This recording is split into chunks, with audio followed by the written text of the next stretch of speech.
Federal Drug Enforcement Administration says a week-long cartel crackdown led to nearly 200 arrests just in New England. The DEA says they were all members of the Sinaloa cartel, the largest drug cartel in the world. Breaking news, the superintendent of LAUSD appears to be the target of an investigation by the FBI. I'm David Ono. And I'm Colleen Sullivan in for Giovanna Lara. Investigators with the FBI raided both the home and office, and we have team coverage. David, LAUSD has confirmed that federal agents raided their downtown headquarters this morning. The district also says it is cooperating with the investigation, but the feds, they are lip-locked right now. Federal officials are not saying or giving a clear reason for these raids. The FBI tells us its agents served those search warrants today, but added that the warrants are sealed, so they cannot discuss the nature of the investigation. It started at 2:56 a.m. That was the first moment the floodlights came on across Pier 14. The harbor had been nearly silent up to that point. Cargo cranes stood frozen against the dark sky. Salt wind pushed across the water in sharp bursts. Then the vehicles arrived. 3 black federal SUVs rolled through the restricted gate without sirens. A Coast Guard response truck followed behind them. Then another convoy entered from the secondary access road near the bonded storage area. By 3:01 a.m., the outer security perimeter had been sealed. By 3:04 a.m., agents were already moving toward 2 separate targets, one administrative operations office near the pier and one secured locker area used by active duty personnel assigned to port operations. No public announcement, no media alert, no warning to the men inside. Only the low murmur of radios, the sound of boots moving fast over metal grating, and the kind of deliberate coordination that only happens when investigators are afraid evidence might disappear if they arrive even 10 minutes too late. At 3:07 a.m., the first office door was breached. At 3:09 a.m., a second team entered a restricted equipment room. At 3:12 a.m., agents detained the first active duty officer on site. He had reported for an early shift. He was still in uniform. His badge was still clipped to his chest when federal agents pulled him away from the console he had been standing beside just seconds earlier. By 3:15 a.m., 2 more officers were separated and disarmed. By 3:18 a.m., agents began seizing phones, port access credentials, duty schedules, and encrypted communication devices recovered from lockers that, according to investigators, should never have contained anything beyond normal operational equipment. Then came the discovery that changed the tone of the entire operation. At 3:24 a.m., agents opened a secured storage case hidden behind maintenance crates in a restricted section of the pier logistics room. Inside were sealed tracking manifests, handwritten container numbers, coded shift notes, and shipping references tied to multiple flagged cargo entries that federal narcotics investigators had been quietly following for weeks. That was the moment the case stopped looking like isolated misconduct. It became something far worse. By 3:31 a.m., the command team was using one phrase over and over again: active duty officers, not retired personnel, not contractors, not outside dock workers with loose access, active duty officers. Men sworn to protect American waters and secure U.S. ports, now accused of helping move cocaine through the very system they were trusted to defend. At 3:38 a.m., a second raid team hit an off-site warehouse linked to a marine inspection contractor. At 3:44 a.m., another team searched a small apartment used by one of the detained officers less than 4 miles from the harbor. At 3:51 a.m., K-9 units alerted on a locked transport cage near the edge of the inspection lane. When agents forced it open, they found false bottom equipment containers and residue traces consistent with narcotics concealment. By 4:02 a.m., the scale of the investigation was beginning to emerge. This was not, investigators believed, one bad officer taking cash to ignore suspicious cargo. This was a coordinated smuggling channel, and federal teams now suspected that cocaine had been moving through U.S. ports under the protection or direct facilitation of men in uniform.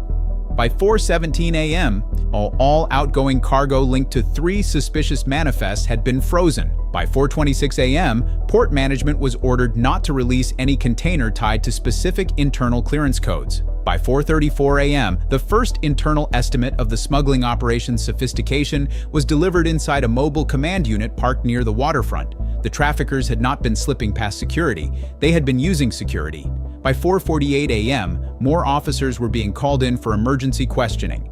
By 5:03 a.m., sunrise was still an hour away, but the harbor already looked like a war zone of flashing federal lights, sealed loading lanes, evidence tables, and stunned workers standing back behind yellow tape. And by 5:21 a.m., word had started leaking through law enforcement channels across the coast. The FBI and Coast Guard had uncovered a suspected cocaine smuggling conspiracy involving active duty officers inside U.S. port operations. That was the morning the scandal broke open, but the operation itself had been building quietly for much longer. Because narcotics smuggling through ports rarely survives on brute force alone. It survives on paperwork, timing, clearances, blind spots, and the priceless value of an insider who knows which container will be inspected, which one will be waved through, and which cameras are being watched by people who can be trusted not to see.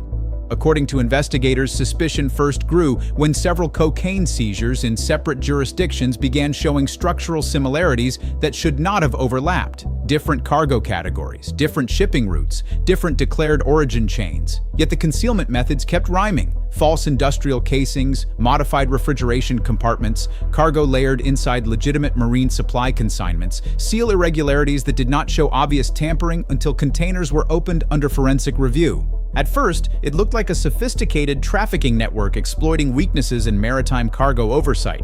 But then another pattern emerged. Certain shipments seemed to move too cleanly through sensitive checkpoints. Some containers avoided secondary screening despite minor anomalies that should have triggered inspection. Others passed through during odd staffing windows that investigators later found lined up unusually well with duty schedules held by a very small group of officers assigned to security-sensitive roles. That was when federal narcotics teams stopped looking only at the traffickers. They started looking at the gatekeepers, and what they found was deeply unsettling. Several officers assigned to port security and inspection support had unusual communication links, burner contacts, encrypted message patterns, unexplained location overlaps, and in some cases, financial activity that did not remotely fit military pay. Nothing obvious enough at first to spark a public scandal, but enough to build a covert inquiry.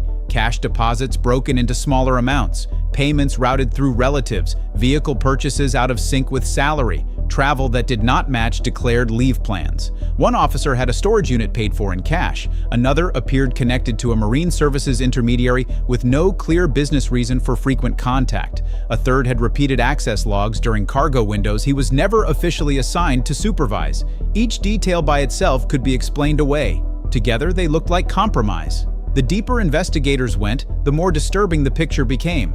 The officers were not, according to the working theory, moving cocaine themselves from cartel-controlled boats directly into the country. Their role was more valuable than that. They were smoothing the pathway. They allegedly provided timing, adjusted internal attention, used official knowledge to create cleaner transit windows, directed scrutiny away from certain shipments, and in at least some cases, according to seized records, may have helped identify which containers were safe to move once they reached the dock. That is how major port smuggling really works, not by crashing through security, by bending it from within. Publicly, the officers looked like exactly what they were supposed to be: disciplined, trained, reliable men serving in a security environment most civilians never fully understand. They wore the uniform, they understood chain of command, they operated in spaces full of restricted equipment, controlled entry points, cargo monitoring systems, and maritime enforcement protocols. If a trafficker had to build an ideal partner for moving narcotics through a hardened port, it would be someone exactly like that, someone already inside, someone trusted.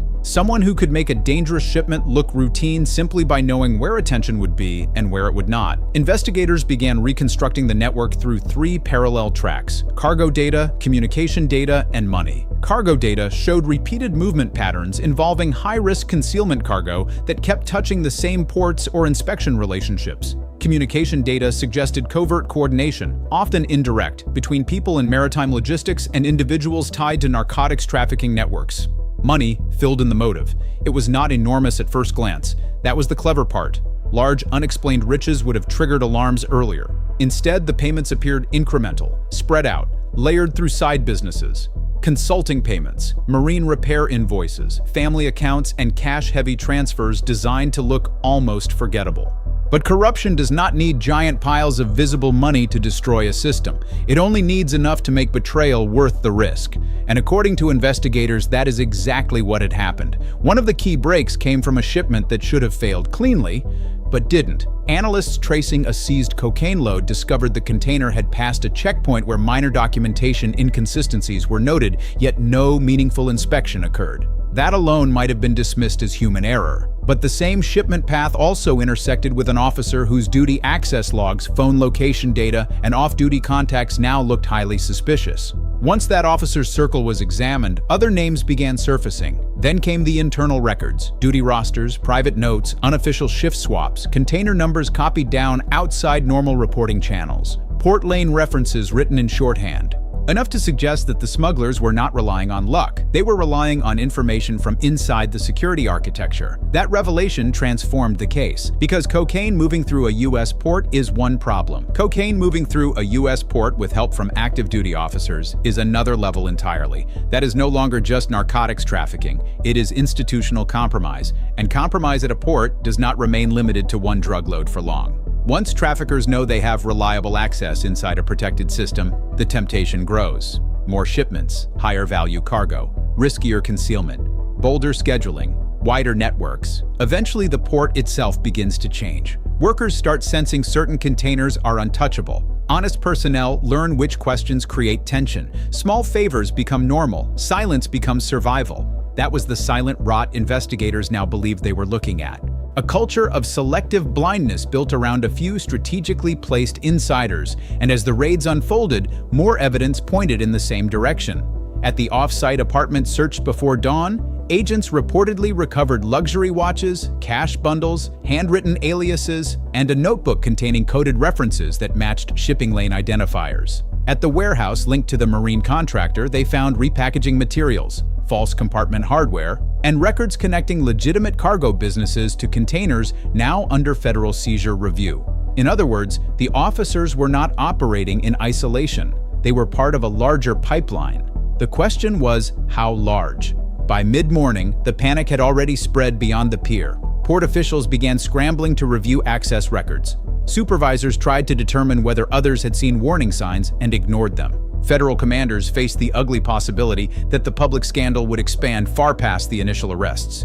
Because if a handful of active duty officers had helped move cocaine, how many shipments had already passed? How many other personnel knew something was wrong? How many traffickers had built their schedules around military reliability? That was the part that made the case nationally explosive. Uniformed service carries an assumption of integrity. Ports rely on trust at every level. Trust that inspections are real, trust that clearances mean something, trust that personnel assigned to protect strategic infrastructure are not secretly using their access to help criminal organizations move poison into the country. Once that trust cracks, everything becomes suspect. Every waived container, every unusual shift change, every missing camera segment, every cargo hold that somehow avoided a deeper look. For honest officers, the betrayal cut deepest there. They signed up to defend borders, waters, and critical infrastructure. To discover that some of their own may have turned that mission into a paycheck for smugglers was more than embarrassing. It was corrosive. It made every hard-earned success look fragile. Every honest inspection feel devalued. Every badge in the unit carried the shadow of men who sold theirs. And the traffickers knew exactly why that mattered. Cartels and cocaine pipelines do not just buy routes, they buy credibility. They buy delay. They buy controlled silence. And nothing is more valuable than a protected shipment moving under the invisible shield of people nobody expects to question. By afternoon, federal teams were already working to map how far the conspiracy stretched. Were the officers paid directly by cartel-linked intermediaries? Were port civilians involved? Were trucking coordinators, customs facilitators, and warehouse handlers also part of the chain? Had multiple U.S. ports been touched, or was this operation concentrated through a single strategic harbor where the compromised officers could reliably shape outcomes? Those answers would determine whether this was a shocking local corruption case or something far more dangerous, a standing narcotics corridor hidden inside national port security. As the evidence continued piling up, one truth became impossible to ignore. This scheme did not depend on brute violence. It depended on the appearance of order. That was why it lasted. The cocaine was hidden inside the ordinary flow of maritime commerce. Steel boxes, manifests, marine parts, food shipments, industrial supplies, refrigerated loads, maintenance consignments. The officer's role was not to create chaos. It was to preserve calm, to make sure nothing looked wrong, to ensure that the shipment everyone should worry about looked like the one nobody needed to inspect twice.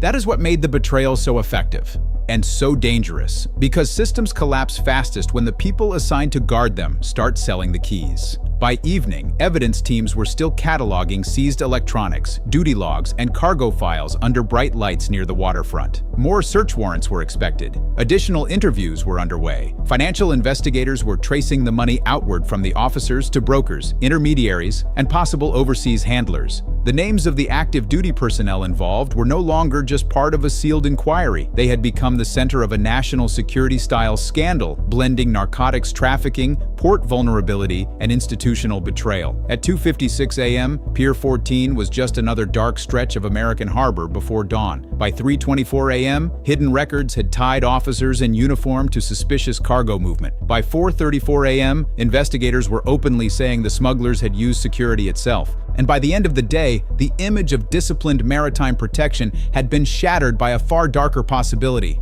that active duty officers entrusted with safeguarding U.S. ports had allegedly helped cocaine flow through them under cover of routine commerce, official access, and the trust of the American public.